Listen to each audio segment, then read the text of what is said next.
رسول اللہ صلی اللہ علیہ وسلم کے اہل بیت کے بارے میں کچھ دینی تصورات ہیں. کہا یہ جاتا ہے کہ اللہ کے رسول نے رخصت ہوتے ہوئے کہا کہ میں جو کچھ چھوڑ کے جا رہا ہوں وہ ایک قرآن ہے اور ایک اہل بیت ہے. ترکتم فیکم امرین القرآن و اطرتی کے الفاظ آتے ہیں. پھر یہ کہا گیا کہ سیدنا علی کو ایک خاص منصب پر خود رسالت مآب صلی اللہ علیہ وسلم نے فائز کیا، معمور کیا، اور کہا کہ جو مجھے مولا مانتا ہے علی کو مانے، اور اپنے اہل بیت کے ساتھ جڑے رہنے کی تلقین کی، آپ نے نصیحت کی. خود حدیث قصا ہے، پردے کے اندر لے کر بیٹھے، کہا. تو اس سب کے باوجود جو کچھ آپ نے بیان کیا اس کو ہم اگر مان بھی لیں، سیاسی حقائق، سیدنا امیر معاویہ کے اقدامات کی توجیہ، لیکن اہل بیت کی یہ دینی حیثیت، یہ تقدس، یہ فضیلت، یہ مقام، یہ برتری، اس کو کیسے نظر انداز کر سکتے ہیں؟ سیاسی حقائق ایک طرف، کیا ہونا یہ نہیں چاہیے تھا کہ سیدنا امیر معاویہ اس سب کے بعد جو کچھ ہوا اس طرف رجوع کرتے اور اللہ کے رسول کی نصیحت پہ عمل کر کے اقتدار اہل بیت ہی میں سونپ دیتے؟ چلے ملوکیت ہی صحیح، آگے آل رسول میں چلتی رہتی. اس سے پہلے کہ میں آپ کے سوال کا جواب دوں، یہ وضاحت بہت ضروری ہے کہ قرآن مجید میں اہل بیت کی تعبیر رسالت مآب صلی اللہ علیہ وسلم کی ازواج مطہرات کے لیے استعمال ہوئی ہے. اچھا، یہ ایسا ہی لفظ ہے جیسے آپ اپنی زبان میں گھر والے بولتے ہیں. یعنی اگر آپ نے کسی اپنے عزیز کو اپنے ہاں مدعو کیا ہے اور آپ تنہا آئے ہیں اور وہ آپ سے پوچھتے ہیں کہ گھر والے نہیں آئے، تو گھر والے دیکھیے یہ لفظ ہماری زبان میں جمع بولا جاتا ہے، ایک بات مذکر بولا جاتا ہے. عربی زبان میں بھی بالکل ایسے ہی ہے. یعنی اہل البیت یا اہل بیت یہ تعبیر ایسے ہی استعمال ہوگی، اگر گھر میں ایک ہی بیوی ہے تب بھی ایسے استعمال ہوگی. چنانچہ اس کی خود قرآن مجید میں واضح نظیر موجود ہے کہ جب فرشتے سیدنا ابراہیم کے پاس آئے ہیں تو انہوں نے آ کے، ان کی بیوی تھی پاس، بالکل انہی الفاظ میں ان کو سلام عرض کیا ہے، اور وہاں پر بھی اہل بیت ہی کے الفاظ استعمال کیے ہیں. تو عربی زبان کے اسلوب میں یہ بات طے ہے. رسالت مآب صلی اللہ علیہ وسلم نے جو روایتیں آپ نے بیان کی ان پر میں اس وقت کوئی تبصرہ نہیں کروں گا، اس لیے کہ وہ بحث پھر کسی دوسرے گوشے میں چلی جائے گی.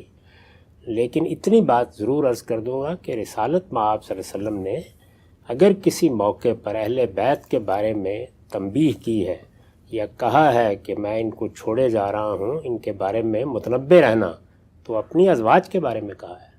اس لیے اپنی ازواج کے بارے میں کہا ہے کہ ازواج مطہرات کے بارے میں قرآن یہ بتاتا ہے کہ ان کی تمام ذمہ داری رسول اللہ کے بعد اس امت پر ڈالی گئی تھی. ان کے لیے شادی کرنا، نکاح کرنا ممنوع قرار دے دیا گیا تھا. رسول اللہ صلی اللہ علیہ وسلم نے ایک خاص موقع پر ان کو تخییر کا حق دیا، وہ قرآن میں بیان ہوا ہے. سورہ احزاب کا موضوع یہی ہے کہ ایک موقع کے اوپر جب پورے خاندان کو، رسالت مآب صلی اللہ علیہ وسلم کے گھر والوں کو، آپ کی ازواج کو اسکینڈلائز کرنے کی اسکیمیں بنی، تو اللہ تعالیٰ نے ان پر کچھ خصوصی پابندیاں عائد کی، اور ان پابندیوں کو عائد کرنے سے پہلے ان سے پوچھا کہ عام لوگوں کی زندگی بسر کرنا چاہتی ہو تو پیغمبر کو چھوڑ دو، یعنی اس سے تمہارے ایمان پر، تمہاری جنت دوزخ پر کوئی فرق نہیں پڑے گا. لیکن اگر پیغمبر کے ساتھ رہنے کی عزت کو قائم رکھنا چاہتی ہو تو پھر یہ زائد پابندیاں لینی پڑیں گی. تو انہوں نے خوش دلی کے ساتھ ان کو قبول کیا، اور اس کے بعد ان کے بارے میں یہ ہدایت کر دی گئی کہ اب رسول اللہ صلی اللہ علیہ وسلم یعنی اس کے بعد ان میں سے کسی کو طلاق نہیں دے سکتے، ان میں سے کسی کو تبدیل کر کے دوسری بیوی نہیں لا سکتے، اور وہ اس امت کی مائیں قرار پا گئی ہیں. اب ان کے ساتھ رسول اللہ کے بعد بھی کوئی نکاح نہیں کرے گا. تو ظاہر ہے کہ جب یہ ساری بات آپ نے کہہ دی تو وہ اب حضور کے دنیا سے رخصت ہو جانے کے بعد کس کی ذمہ داری ہے؟ امت کی ذمہ داری ہے. تو اس لیے بعض جگہوں کے اوپر حضور نے توجہ دلائی ہے اس معاملے میں کہ میں یہ امانت تمہارے پاس چھوڑ کے جا رہا ہوں. میری ازواج، میری بیویاں، یہ در حقیقت ایک بڑی قربانی دے چکی ہیں، اور ان کو اب ایسے ہی زندگی بسر کرنی ہے. یہ اپنا گھر نہیں نیا بسائیں گی. عرب میں تو آپ جانتے ہیں کہ سیدنا صدیق کی وفات ہوئی اور عدت پوری ہوئی تو ان کی اہلیہ نے حضرت علی سے شادی کر لی. وہاں تو یہ کوئی تصور ہی نہیں تھا. لیکن ازواج مطہرات کو رسول اللہ کے گھر میں زندگی بسر کرنی تھی. ان کے لیے ہدایت تھی کہ وہ کوئی معاشی جدوجہد بھی نہیں کر سکتی، ان کو گھروں کے اندر ہی رہنا ہے اور ان کو ان آداب کی پیروی کرنی ہے آخر دم تک. جو ان کے لیے سورہ احزاب میں بیان کیے گئے ہیں۔ تو اس لیے یہ پوری مسلمان امت کی ذمہ داری تھی کہ جب تک وہ باقاعدہ حیات ہیں ان کے لیے عزت کے جذبات ہوں، ان کو ماؤں کی حیثیت سے رکھا جائے، ان کی ضروریات کو پورا کیا جائے، ان کے بارے میں وہ تمام ذمہ داریاں ادا کی جائیں جو ماؤں کے بارے میں بیٹوں پر عائد ہوتی ہیں۔ تو یہ وجہ ہے اہل بیت کے زیر بحث آنے کی۔ اس معاملے میں جو تصورات ہمارے ہاں رائج ہیں بالکل بے بنیاد ہیں، کوئی حیثیت نہیں۔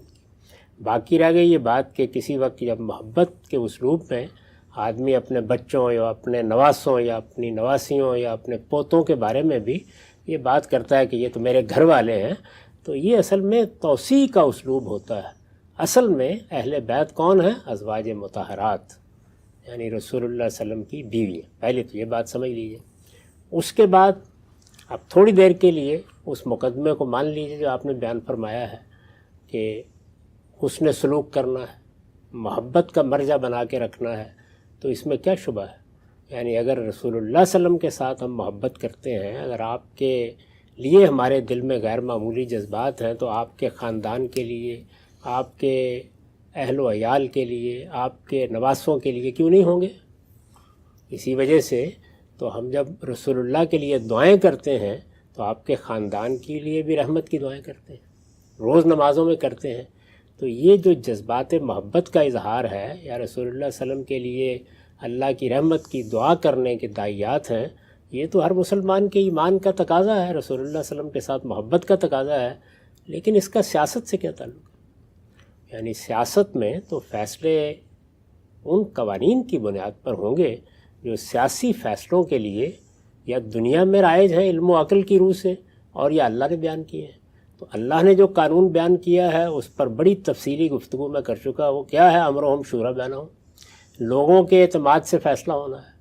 تو لوگ اعتماد کریں گے تو پھر کسی کو اقتدار ملے گا۔ یعنی اگر آپ اللہ کے بتائے ہوئے طریقے کے مطابق حکومت کا فیصلہ کرنے جا رہے ہیں تو وہ فیصلہ کسی کے تعلق کی بنیاد پر نہیں ہونا، کسی خاندان کی بنیاد پر نہیں ہونا۔ یعنی اس فیصلے کی جو بنیاد اللہ تعالیٰ نے بیان کی ہے وہ کیا ہے؟ وہ ہے امرہم شورا بینہم، یعنی لوگ جن پر حکومت کرنی ہے وہ، اور وہاں یہ نہیں کہا کہ بین العلماء یا بین الفلاسفہ، یہ نہیں کہا، وہاں یہ کہا بینہم، سارے مسلمان اس کا حق رکھتے ہیں کہ وہ اپنے مشورے اور رائے سے اپنے حکمرانوں کا فیصلہ کریں۔ تو وہ تو اس بنیاد پر ہونا ہے، اور اس کی ذرا ایک تاریخ پر نگاہ ڈال کے دیکھ لیجئے۔ یعنی مسلمان اس وقت، ظاہر صحابہ کرام کی جماعت ہے، جب سیدنا صدیق کے خطاب کا انتخاب کا وقت آیا ہے تو ظاہر ہے کہ اس وقت مسلمانوں کے اکابر نے فیصلہ کیا ہے۔ وہاں جو لوگ گئے ہیں سقیفہ میں وہ بھی بڑے لوگ ہیں مسلمانوں کے اندر سے، اور جن لوگوں نے بعد میں اگلے دن بیعت کی ہے وہ بھی سارے مسلمانوں کے بڑے لوگ ہیں، ارباب حل و عقد ہیں، ان کے لیڈر ہیں۔ وہاں آپ کو کہیں سیدنا علی نظر آتے ہیں؟ ایسا نہیں ہے۔ یعنی وہ، اس میں کوئی شبہ نہیں کہ ایک بڑی غیر معمولی شخصیت ہیں، وہ سابقون اولون میں سے ہیں، انہوں نے مہاجرت کی ہے، لیکن لوگوں کے اعتماد کی بنیاد پر جو لیڈرشپ پیدا ہوتی ہے اس کے معیارات بالکل اور ہوتے ہیں۔ اسی طریقے سے آپ اس مجلس کا حال پڑھیے جب سیدنا صدیق دنیا سے رخصت ہو رہے ہیں، اس موقع پر انہوں نے انصار اور مہاجرین کے سب بڑے لیڈروں کو بلایا ہے، ان کی پوری مجلس کی روداد ابن سعد میں موجود ہے، انہوں نے تقریریں کیا کی ہیں، انہوں نے پوچھا ہے، وہاں کا ہی ذکر دیکھتے ہیں۔ اور سیدنا عثمان کا جب انتخاب ہوا ہے اور حضرت عمر نے جاتے جاتے 6 لوگوں کے بارے میں یہ کہا کہ ان میں سے مسلمانوں کے ہاں لیڈر کا انتخاب اگر ہو جاتا ہے تو امید ہے کوئی انتشار پیدا نہیں ہوگا، کیونکہ یہ 6 لوگ ہیں جن سے متعلق مسلمان اپنے لیڈر ہونے کا ادعا کر سکتے ہیں، تو وہ 6 میں سے ایک ہے۔ یعنی تنہا انتخاب بننا نہ پہلے مرحلے میں زیر بحث ہی نہیں ہے، دوسرے میں بھی زیر بحث نہیں ہے، تیسرے میں بھی 6 میں سے ایک ہے، اور اس وقت بھی انتخاب کس کا ہوا ہے؟ سیدنا عثمان کا۔ تو اس وجہ سے مسلمان فیصلہ کریں گے، کوئی بڑے سے بڑا متقی ہے، پرہیزگار ہے، وہ ہمارے معاشرے میں اس وقت موجود ہے۔ میں نے پچھلی دفعہ بھی عرض کیا تھا کہ کتنے لوگ ہوں گے جو اس وقت جو ہمارے لیڈر ہیں، یعنی آپ تینوں جماعتوں کے لوگوں کو لے لیں تو ان کے مقابلے میں ہو سکتا ہے کہ بڑے متقی، بڑے پرہیزگار لوگ کسی خانقاہ میں بیٹھے ہوں، کسی ادارے میں بیٹھے ہوئے ہوں، کسی گلی میں بیٹھے ہوئے ہوں، کسی محلے میں بیٹھے ہوئے ہوں، جتنا بھی جی چاہے تقویٰ ہو، علم ہو، جو کچھ بھی ہو، لیکن لوگوں کا انتخاب ہے جو فیصلہ کن ہوگا۔ تو اس میں میرٹ ہی یہی ہے کہ لوگ کس پر اعتماد کرتے ہیں، ان کو آپ توجہ دلا سکتے ہیں کہ آپ ان خصائص کا لحاظ کریں، ان لوگوں کا انتخاب کریں کہ جو تدبیر سیاست کا علم رکھتے ہوں، لیکن آپ یہ نہیں کہہ سکتے کہ لوگوں کے علاوہ بھی کوئی معیار قائم کیا جا سکتا ہے، کیونکہ اس کو اللہ تعالیٰ نے واضح کر دیا۔ دوسری چیز کیا ہے؟ دوسری چیز طاقت ہے۔ تو طاقت کا فیصلہ تو بنو امیہ کے حق میں ہو چکا تھا، یعنی وہ فیصلہ ایک بڑی کشمکش سے جو 4 سال تک جاری رہی ہے گزر کے ہوا تھا۔ تو دوسری چیز طاقت ہے، یعنی میں عرض کر چکا کہ طاقت سے کوئی حکومت جائز تو نہیں ہوتی۔ جائز اور مشروع طریقہ دین میں وہی ہے کہ لوگ انتخاب کریں، لیکن ڈی فیکٹو قائم ہو جاتی ہے۔ تو نہ بالفعل کے معاملے میں کوئی گنجائش تھی کسی اور کی، اور نہ لوگوں کے انتخاب کی بنیاد پر گنجائش تھی۔ لوگوں کے انتخاب کے تو مراحل ہی گزر چکے۔